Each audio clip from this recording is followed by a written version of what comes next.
Okay, तो हमने last lecture में ये 3 एग्जाम्पल दी आपको फॉर लूप पे, बराबर, होमवर्क में करने के लिए, राइट।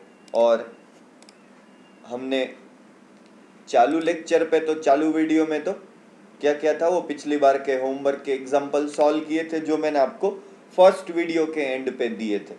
और एक एक्स्ट्रा प्रोग्राम किया था हमने, वो था ASCII वैल्यूज वाला, बराबर। और अभी हमने आपको उसके बाद 3 होमवर्क के प्रोग्राम दिए थे, बराबर। तो अभी हम आज के टारगेट के हिसाब से पहले ये होमवर्क के 3 एग्जाम्पल सॉल्व कर लेते, बराबर। देखो, मैं नया फाइल मैं इसको सेव कर देता, तो मैं उसको नाम देता लूप प्रोग्राम 10.c, बराबर। तो ये प्रोग्राम पहले हम लिखेंगे जो अपना क्वेश्चन था फर्स्ट, कि print all the numbers from 1 to n where n is entered by the user, बराबर। तो ये प्रोग्राम कुछ ऐसा बनता था, ये stdio.h, ये conio.h और ये मेन मेथड। बस हमको अभी क्या करना पड़ेगा, पिछले सभी प्रोग्राम से अलग हमको अब इसमें प्रिंट करना है 1 to n, बराबर। मतलब अब हम इसको लूप तो 1 से चलाएंगे पर उसको एंड कहाँ पे करना पड़ेगा, n की वैल्यू पे, मतलब कंडीशन लिखनी पड़ेगी n तक।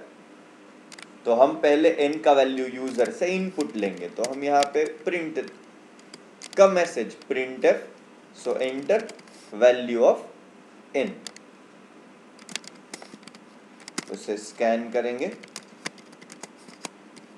ये n, राइट। और उसके बाद इस n तक लूप लिख देंगे, बहुत ही simple, i equal to 1, i less than equal to n और i प्लस प्लस, और उसके अंदर सिर्फ सिंपल printf, वो i का वैल्यू, बराबर। और लास्ट में थोड़ा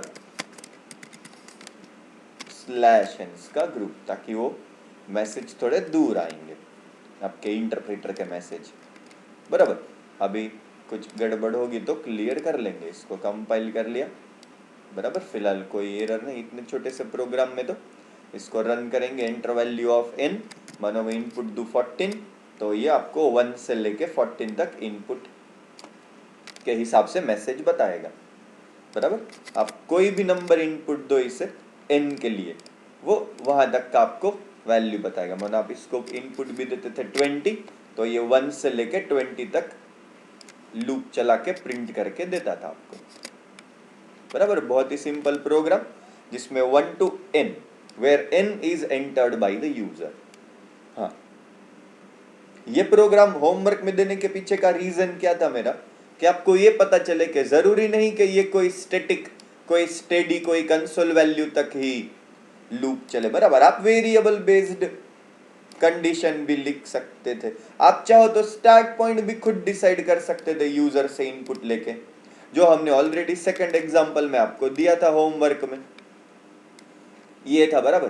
print all the numbers from m to n, बस मेक श्योर कि उसका प्रिंट असेंडिंग ऑर्डर में होना चाहिए।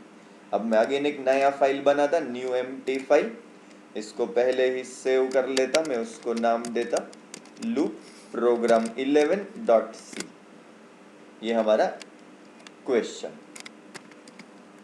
और इसके लिए मैं पहले stdio इंक्लूड करता, conio इंक्लूड कर देता और मेन मेथड, बराबर। अब मैं ऐसा चाहता हूं कि मैं 2 इनपुट पे काम करूं इस बार, तो मेरे लिए ये पहले लूप चलाने के लिए i, ये m और ये n,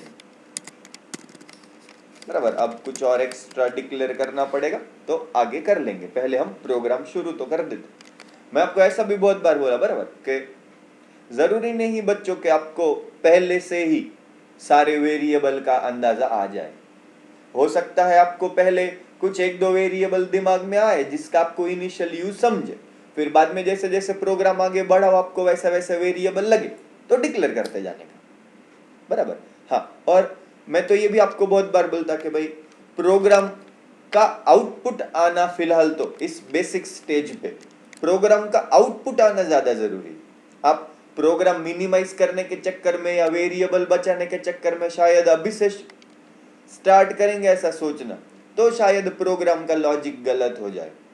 बराबर, तो मेरा तो पर्पज है कि भाई इन बेसिक प्रोग्राम्स के दरमियान आप लॉजिक पे ध्यान दो, उस लूप कब यूज करना था, कैसे यूज करना था, क्या स्टेटमेंट लूप की बॉडी में आएंगे, क्या स्टेटमेंट लूप की बॉडी के बाहर आएंगे।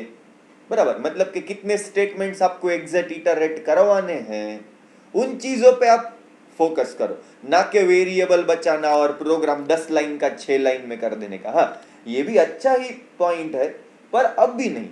जब आप थोड़े एक्सपर्ट हो जाएंगे, आपको एकदम क्वेश्चन पढ़ते ही सीधा लॉजिक दिमाग में क्लिक होना शुरू हो जाएगा, तब आप ऐसा करो। बराबर, मतलब अराउंड आप कुछ numbers of hundreds of programs बना लो पहले, उससे आपको एक्सपीरियंस आ जाएगा, उससे आपके सोचने के एंगल्स क्रिएट हो जाएंगे, आपका लॉजिक क्रिएट हो जाएगा। तो फिलहाल तो एंटर वैल्यू ऑफ m, ये उसका स्कैन है, और ऐसा ही n, enter value of n, ये उसका scan.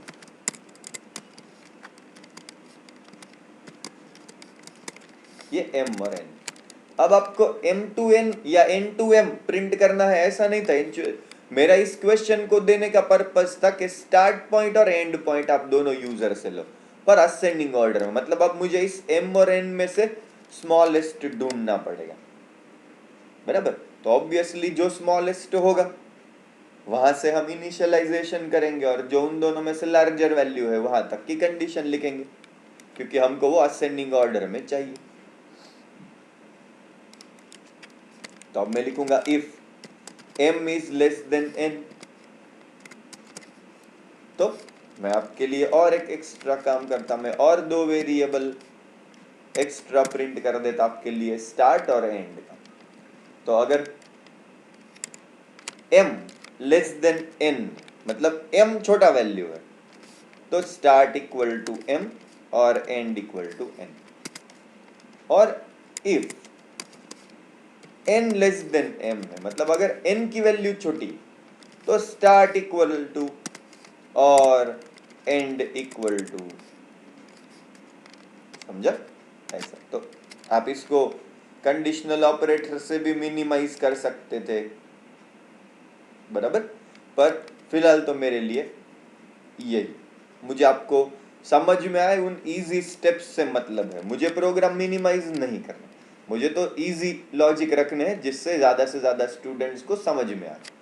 So if m less than n, तो स्टार्ट m और एंड n, और अगर n लेस देन m है तो स्टार्ट n और एंड m पे। बराबर, क्योंकि हमको असेंडिंग ऑर्डर में चाहिए। अब सिंपल फॉर लूप, सॉरी यहाँ फॉर i इक्वल टू, कहाँ से शुरू करना हमको, स्मॉलर वैल्यू पे, i less than equal to large value और i प्लस, और उसके अंदर सिंपल प्रिंटफ कॉमा। तो ये है आपका प्रोग्राम का लॉजिकल प्रिंट का लॉजिक लूप, और ये था आपका स्मॉलर और एंड वाली रेंज मालूम करने का लॉजिक। बराबर, और आपके कुछ मुझे स्लैश एन की अब आदत लग गई, जिससे आपके इंटरप्रीटर के मैसेज दूर चले जाएंगे। बराबर, इतना है।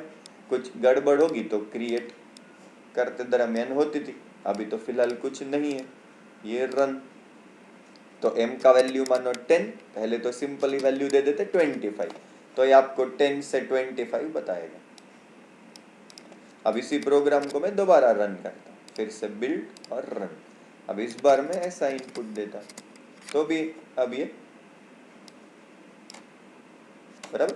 हाँ, एक सिंपल मैं इसी प्रोग्राम में क्या करता, लूप से पहले एक प्रिंटफ दे देता कि start equal to %d end and equal to %d, जिससे आपको एक स्टार्ट और एंड का वैल्यू भी समझ में आएगा, comma st comma and.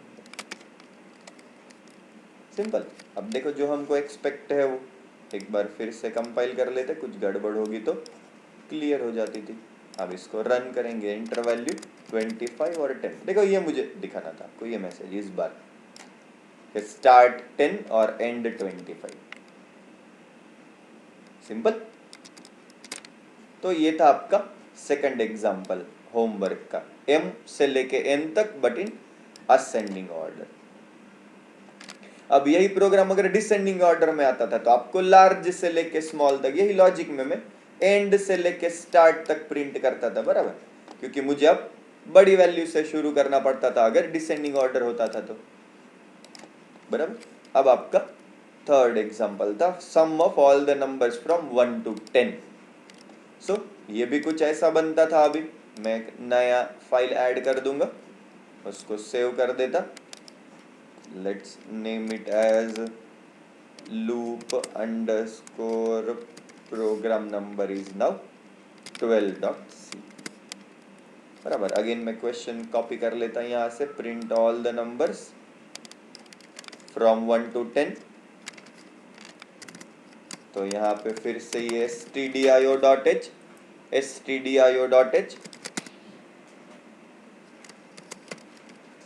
Again उसके बाद conio.h, सॉरी,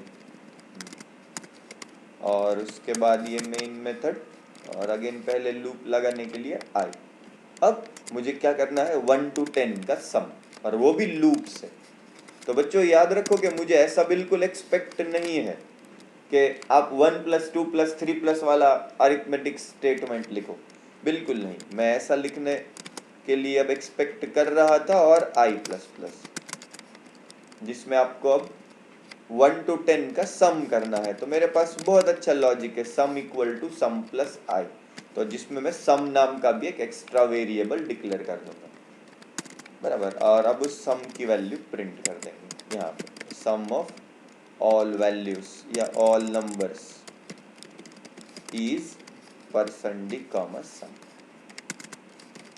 और ऑब्वियसली कुछ स्लैशंस, बराबर। तो कुछ ऐसा।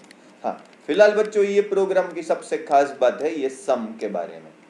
हाँ, अब मुझे इस बार क्या चाहिए कि सम एक एम्प्टी बॉक्स रहेगा, एम्प्टी वेरिएबल, और फिर उसमें ही 1, और फिर उसी में ही 2, उसी में ही 3, ऐसा ऐड होता जाए। पर एक चीज याद रखना हमेशा, अगर ये प्रोग्राम मैंने ऐसे ही रन कर लिया तो सम के अंदर गार्बेज वैल्यू होगी, बराबर। हमको मालूम है गार्बेज वैल्यू मतलब एक ऐसी वैल्यू जो किसी भी वेरिएबल मेमोरी ब्लॉक में ऑटोमेटिकली अवेलेबल रहती है, बराबर। एक ऑटो जनरेटेड वैल्यू जो हर वेरिएबल में, हर मेमोरी ब्लॉक में होती है। हाँ, तो अब अगर मैं ये प्रोग्राम ऐसा ही रन कर दूंगा तो ये सम की गार्बेज वैल्यू के साथ 1 + 2 + 3 वाला एडिशन करेगा, तो ऑब्वियसली आपको आंसर करेक्ट नहीं आएगा। इसलिए एक बात हमेशा याद रखना बच्चों, अगर इक्वल टू के लेफ्ट साइड में, मतलब जो वेरिएबल में आपको स्टोर करना है, तो इक्वल टू के लेफ्ट साइड में और राइट साइड के एक्सप्रेशन में अगर सेम वेरिएबल है, जो क्या है यहाँ पे इक्वल टू के लेफ्ट साइड पे सम है और राइट साइड की एक्सप्रेशन में भी सम प्लस आई मतलब सम, तो अगर इक्वल टू के लेफ्ट साइड राइट साइड पे सेम वेरिएबल हो तो आपको इस वेरिएबल को इनिशियलाइज करना चाहिए, बराबर। और अगर एडिशन या सब्ट्रैक्शन का लॉजिक तो आपको उसे 0 से इनिशियलाइज करना चाहिए, और अगर मल्टीप्लिकेशन या डिवीजन का लॉजिक होता था यहाँ पे एक्सप्रेशन में तो आपको इसे 1 से इनिशियलाइज करना चाहिए, बराबर। क्योंकि एनीथिंग मल्टीप्लाई बाय और divide by 1 will not effect, और एनीथिंग ±0 विल नॉट अफेक्ट, बराबर। इसलिए मैं इस केस में इसे 0 से इनिशियलाइज करूंगा, बराबर। भी देखो तो सिंपल, इसको सेव कर लिया, इसे फिर से एक बार कंपाइल, कुछ करेक्शन लगा तो कर लेंगे। क्या करेक्शन आपको लगेगा, printf ex/x क्या हो गया, उसने उसे डबल कोट कंसीडर नहीं किया, राइट, ये एरर था, है ना। क्योंकि अगर आप इसे स्लैश कर देंगे ना बच्चों, तो ये जो आपका डबल कोट क्लोज हुआ है वो स्पेशल सिंबल कंसीडर हो जाएगा, ना कि इसका स्ट्रिंग का एंड, इसलिए उसने एरर बताया था। मैं ये रिमूव कर देता। अब इसी को फिर से कंपाइल करो, बराबर। Now this time okay. अब इसी को रन करो तो sum of all numbers is 55, बराबर बराबर। और एक बार ट्राई करता मैं, अगर आप इसी को सम को इनिशियलाइज नहीं करते थे और फिर कंपाइल और रन, तो ये जो आपको इतना बड़ा आंसर आया that is only because of some की गार्बेज वैल्यू, बराबर। तो बेहतर तो तक आप उसको 0 से इनिशियलाइज करते थे, बराबर। हाँ, अब यही प्रोग्राम में मैं एक छोटा चेंज करूं तो sum of all numbers from 1 to 10 के बदले में sum of all numbers 1 to n। अब देखो और एक न्यू एम्प्टी फाइल, मैं फिर से उसका क्वेश्चन बना लेता और इस फाइल को सेव कर देता। मानो मैं उसको नाम देता now this time loop program number 13.c। अब अगेन stdio.h conio.h और ये मेन मेथड। अब मुझे इस प्रोग्राम में मैंने क्या किया था, सीधा सम कर दिया था, बराबर। पर अब मैं इसको सीधा सम नहीं करने वाला, मैं यही लॉजिक कॉपी कर लेता। बस इस बार मैं इसको n की वैल्यू भी डिक्लेयर करूंगा और i की वैल्यू, और सम तो हमको लगेगा ही।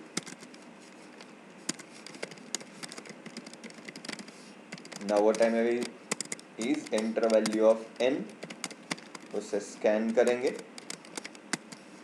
अब for loop i equal to 1, i less than equal to n और i प्लस प्लस, और लॉजिक तो उसके अंदर वही रहेगा, sum equal to sum plus i।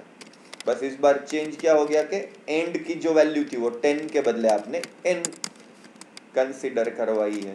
Now sum of all values या ऑल नंबर्स इज %d, सम।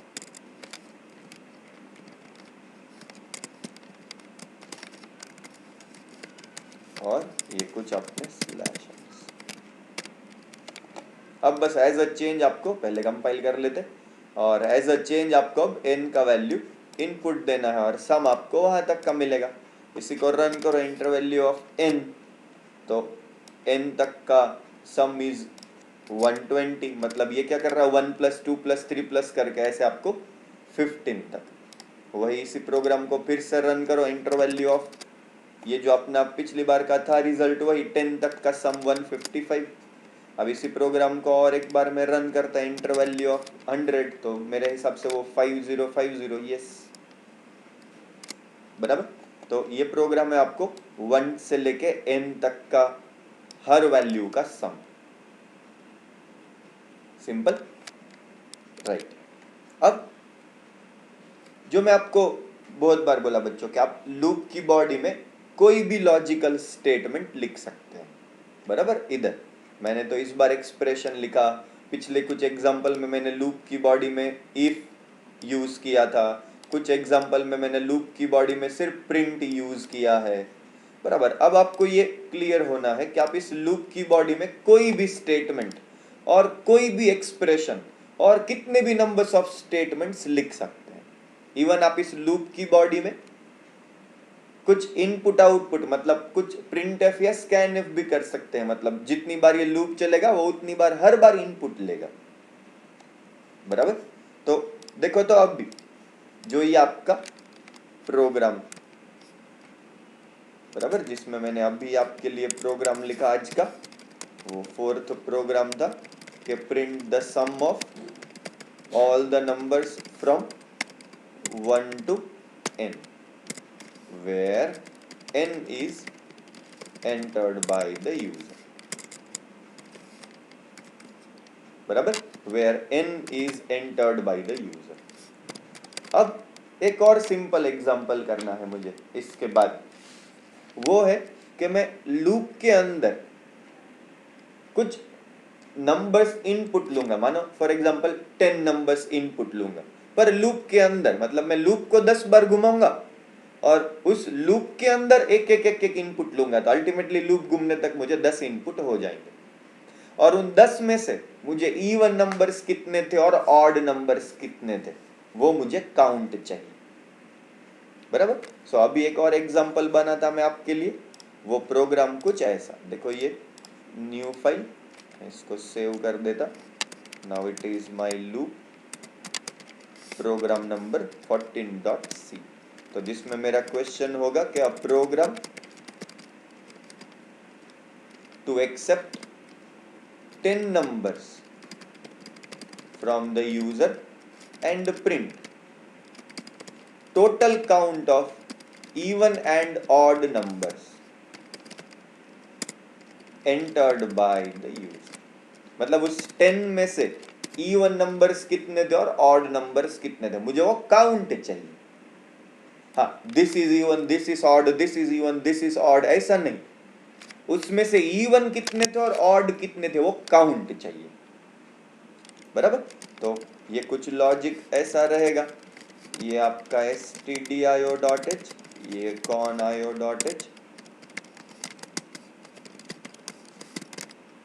बराबर। अब मैं इसमें पहले तो जो लूप चलाने के लिए आई, फिर इनपुट लेने के लिए एक नंबर और एक इवन का एम्प्टी बाउल, एम्प्टी वेरिएबल मैं जिसको अगेन 0 से इनिशियलाइज करूंगा, और एक ऑड का एम्प्टी बाउल, या मैं इवन्स एंड ऑड्स ऐसा नाम दे देता। बराबर। अब मैं यहाँ पे कॉमन में यूजर को मैसेज दे दूंगा enter 10 numbers,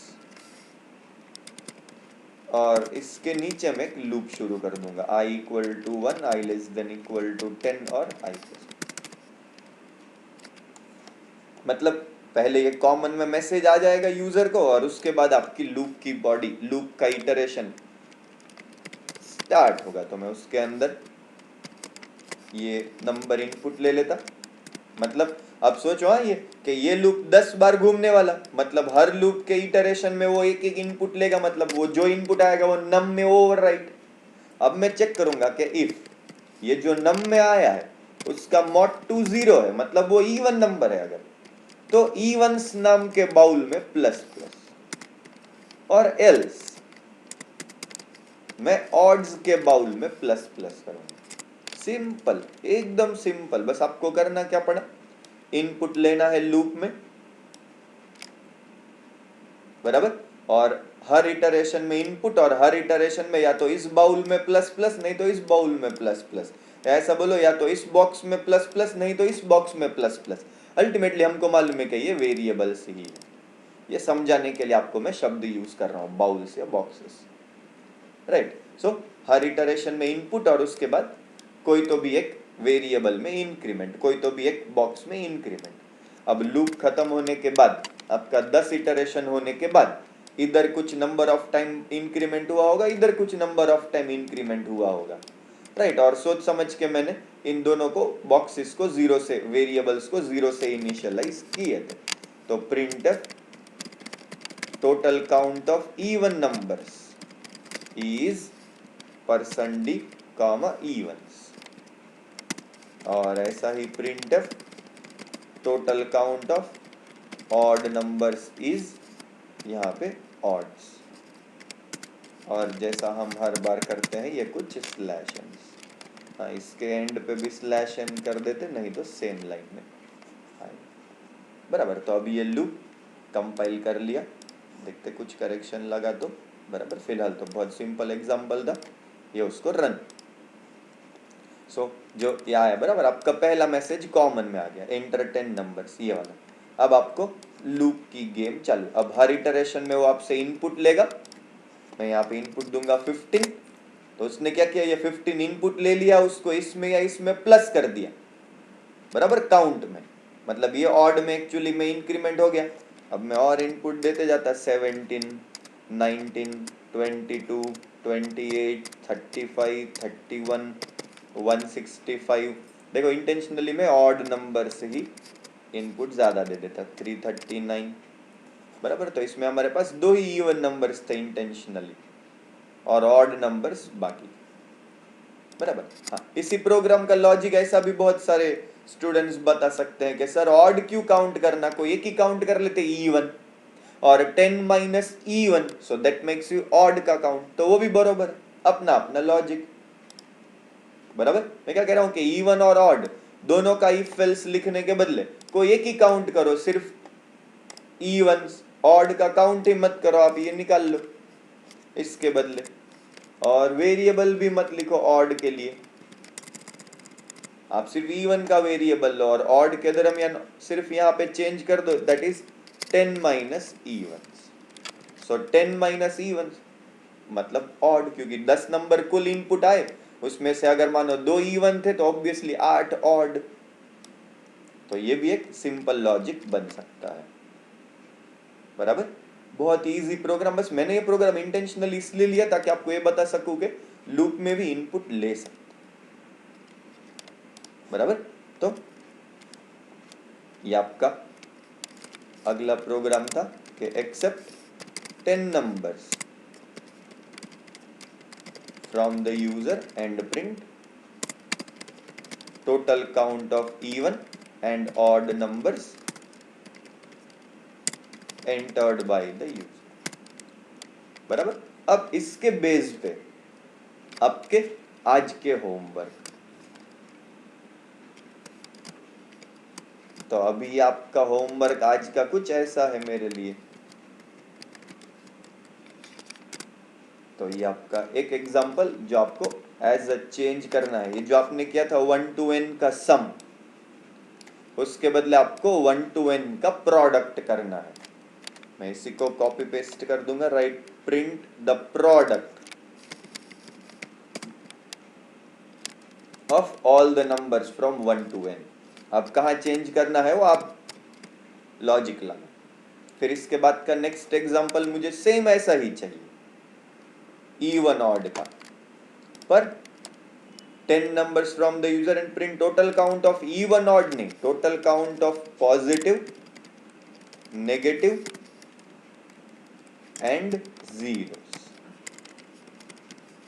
entered by the user, बराबर। मतलब अब यूजर ने नंबर्स इनपुट करने हैं 10 और आपको उस 10 में से कितने पॉजिटिव थे, कितने नेगेटिव थे, कितने जीरोस थे, वो काउंट करना है। अब इस प्रोग्राम से अलग आपको, मैंने जो इस प्रोग्राम में आपके लिए एक वेरिएबल लिया और उसके दूसरे लॉजिक में मैंने 2 वेरिएबल लिए थे ऑड्स के। अब इस एग्जांपल के लिए आपको 3 वेरिएबल लगेंगे, एक पॉजिटिव के लिए, एक नेगेटिव के लिए और एक जीरो के लिए। या आप चाहो तो इसे 2 ही वेरिएबल में कंप्लीट कर सकते हैं, पॉजिटिव प्लस नेगेटिव, उसको 10 में से माइनस कर देना तो जीरो का काउंट मिलेगा, बराबर। और थर्ड प्रोग्राम करना है कि you have to write a program to print multiplication table of entered number. अब मल्टीप्लिकेशन टेबल मतलब अगर यूजर इनपुट देगा 3 तो आपको 3 का मल्टीप्लिकेशन टेबल बताना है, बराबर। But the table must be in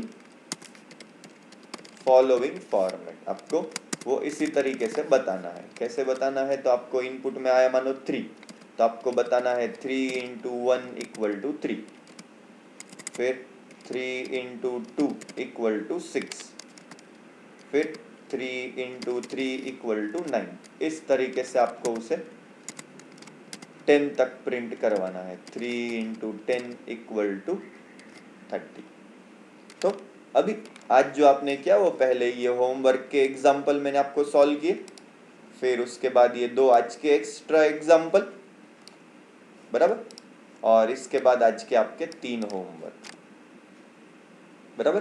तो मुझे ये आपका homework, this is homework on lecture 3, बराबर, अपना फॉर लूप का 3rd लेक्चर, ओवरऑल अपनी सीरीज का ये 4th लेक्चर। इसमें फर्स्ट लेक्चर में तो मैंने आपको सिर्फ लूप का इंट्रोडक्शन दिया था, फिर सेकंड लेक्चर से ऑनवर्ड्स हम फॉर लूप के बारे में समझ रहे हैं, बराबर। तो ये आपके होमवर्क, तो प्रोडक्ट ऑफ 1 to n ये, और अल्टीमेटली 10 नंबर्स में से पॉजिटिव नेगेटिव जीरो और मल्टीप्लिकेशन टेबल, बराबर। ये करो। अगले लेक्चर में मैं स्टार्टिंग में ये 3 सॉल्व करता और 2 नए लॉजिक वाले क्वेश्चन बताता, राइट।